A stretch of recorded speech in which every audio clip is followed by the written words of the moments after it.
But I don't think we're relatively close to having a new head coach. No, this is early days in this process.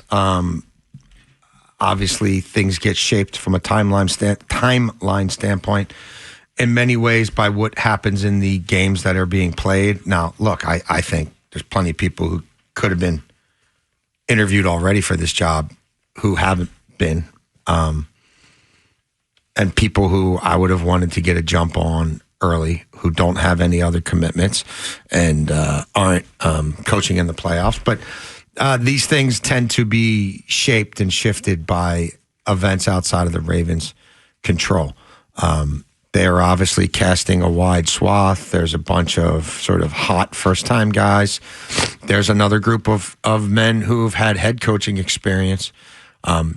Most of them not necessarily positive head coaching experience, but they've done the job at least to some degree or another.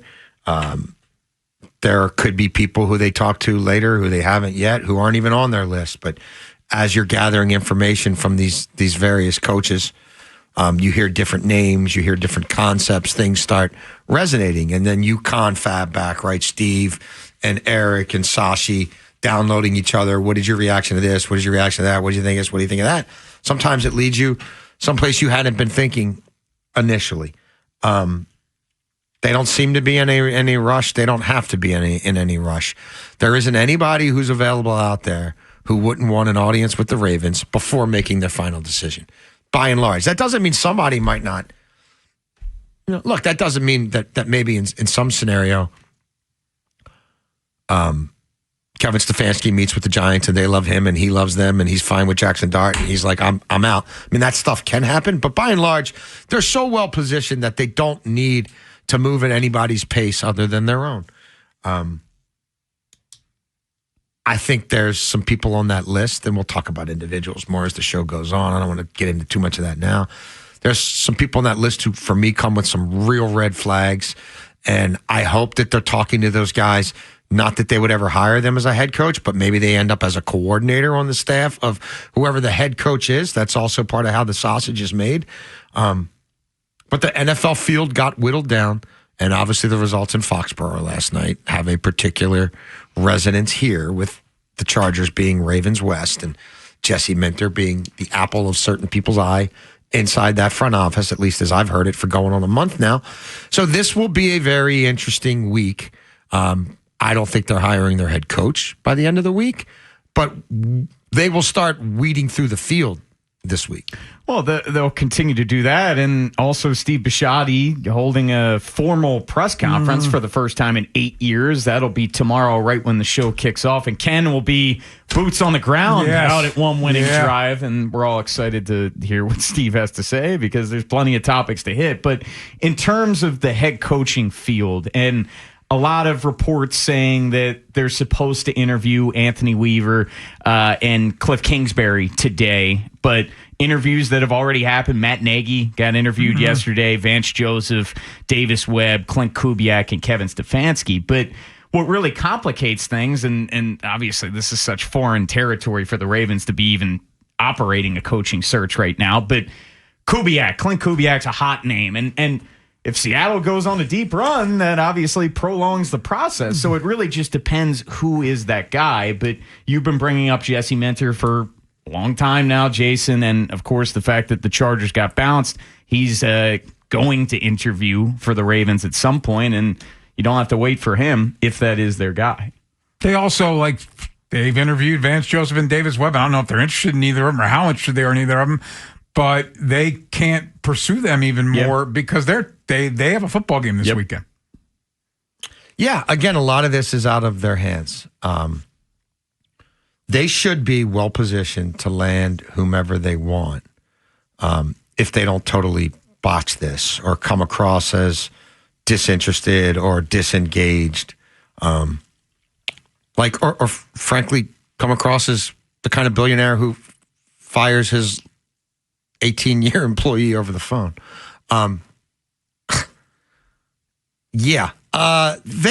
going to have to fight more optics than they think here. Their version of themselves doesn't mesh with a lot of rival front offices version of them. And I'll just tell you this, like, because people keep talking about, like, the players got Harbaugh fired. No, Harbaugh didn't want to fire coaches anymore, and Harbaugh was sick of nobody getting fired in the personnel department. That's what happened here. The game ended at midnight. They flew home at 3 o'clock in the morning. I don't believe Steve was at the game. Steve talks to John on the phone the next day in the morning. John gets off the phone, kind of surprised, a little dazed about where it's going. They get back on the phone. John gets off the phone. He's not the head coach of the Baltimore Ravens anymore. Okay? That's what's going on. Bisciotti hadn't been downloading players in the building for weeks. Bisciotti operates a certain way. And I can tell you this unequivocally, because people over the weekend who would know kept reaching out to me and said, don't you think for 1 minute, and maybe it ends up not mattering, but don't you think for 1 minute, when Jesse Minter or anybody else from the Harbaugh family tree talks to these guys, they're not going to have major questions about Eric DeCosta picking players and Sashi Brown running that building. Because they absolutely will, and they will because John Harbaugh and Jim Harbaugh will have told them all about it. That's what broke down here.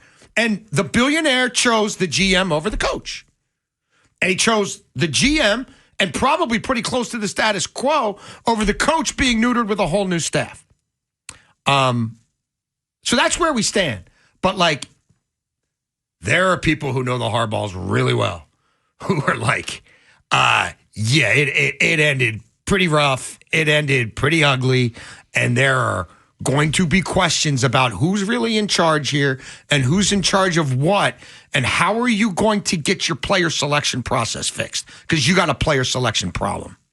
Been saying it for weeks now. You have to look across the board. But in terms of what you're saying, Diana Rossini, Jeff Zrebiec of The Athletic, they put that out there saying that John Harbaugh was fired over the phone. I was shocked when I read that, considering that John has been when here I tell for you the dude lives years. on a yacht and is disconnected from reality, he lives on a yacht and he's disconnected from reality. And I'm sure that Steve is going to be asked about that tomorrow at the press conference. And look, he'll have prepared answers, and PR is going to meet with Steve and brief him with everything that he's going to get peppered with tomorrow. But it was very thorough reporting done by Jeff and Deanna, and I was shocked seeing that. I was shocked. It's completely on brand. Dick Cass left the building, and he didn't show up for that. Yeah. So when I talk about their culture, when I talk about hiring a loser GM to run your building, replacing a legend, and you being on a yacht, and you're not like... You're counting the days till you sell it and you cash out. That's what's been going on here. While this thing has systematically declined and nobody has documented while it was happening, before it was happening, and the ramifications of it while it was happening, like I did. Period, point blank, end of discussion. And those chickens are coming home with the roost. And John Harbaugh put a statement out where he never mentioned the GM. And after being fired by the only guy he's ever worked for as a head coach after damn near 2 decades over the phone. That's the Baltimore Ravens. They gave more courtesy to Justin Tucker, that scumbag who they enabled on the way out, than John Harbaugh. There you go. 2026. It's off to a great start.